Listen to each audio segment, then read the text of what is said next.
You'll please turn your Bibles to Luke, the 8th chapter, verses 43 through 48. This 8th chapter of Luke is filled with so many lessons. We start off with the parable of the sower. We move to seeing the power of Christ over the winds and the waves, the power of Christ to cast out demons, and we also see the power of Christ to raise the dead. We have a little bit of a different story, though, here in verses 43 through 48. It says, "Now a woman, having a flow of blood for 12 years, who had spent all her livelihood on physicians and could not be healed by any, came from behind and touched the border of his garment, and immediately her flow of blood stopped. And Jesus said, 'Who touched me?' When all denied it, Peter and those with him said, 'Master, the multitudes throng and press you, and you say, "Who touched me?" But Jesus said, "Somebody touched me, for I perceived power going out from me." Now when the woman saw that she was not hidden, she came trembling, and falling down before him, she declared to him in the presence of all the people the reason she had touched him and how she was healed immediately. And he said to her, "Daughter, be of good cheer. Your faith has made you well. Go in peace." So we see here in verse 43 that this woman had been afflicted with this ailment for 12 years and had spent all of her livelihood, all of her resources to try to get healed, and she had not been healed. And along comes Christ with this throng of people. So he's there with his disciples. Just picture this landscape where there's all these people, and we would be there too if Christ was walking down. Everyone pressing on him, trying to be close to him.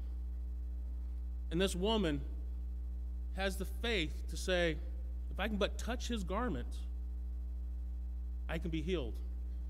And she does so. She touches his garment, and immediately she's healed. And Jesus says, "Who touched me?" Now, we could be just like his disciples and be thinking, there's all these people. He was probably touched by dozens of people, maybe even scores of people. Yet he knew that this one particular individual had touched him, and he had felt that healing power flow out of him to heal her.